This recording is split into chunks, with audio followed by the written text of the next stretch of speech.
来继续来看内政部顶个月底来审查大鸡蛋，结果是卡里的消防安检无过关，嘛互大鸡蛋的缺失为60多项增加到80多项，讲25号会过来审查。外界是认为讲，这个大鸡蛋恐惊无法度伫个瓜问题下任进前完工来营运。民进党台北市长的参选人陈时中今仔日来提出着大鸡蛋政策方针，讲必须爱面对过去的错误。陈时中讲，伊若做市长会担起责任。讲这话是由瓜问题气呱呱，讲伊看民进党实在看袂做理，讲大鸡蛋是毋是会当过关，拢看民进党的良心。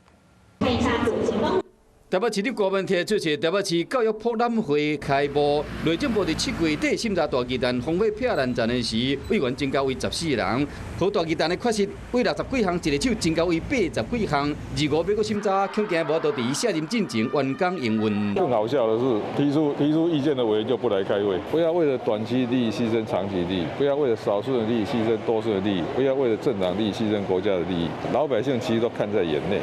万宏公司表示，讲尊重审查委员意见，营建署伫15发表声明，强调安全第一，上数嘛要求排烟的系统的测试要符合国家的标准。台北市政府甲内政部又搁对立，就看民进党的良心嘛，这种嘴脸我实在是看不下去了。内政部的要求，其实台北市政府也应该一并的要求，不是把这样的议题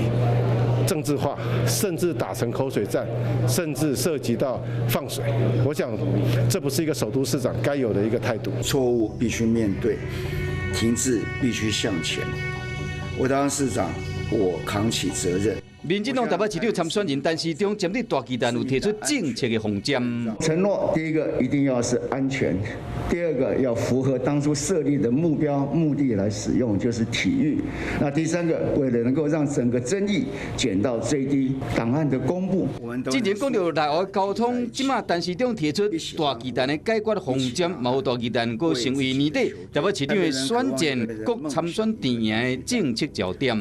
有事没事赶紧转开华视，还没有订阅华视的 YouTube 频道吗？赶紧按赞、订阅、开启小铃铛，我们华视 YouTube 见。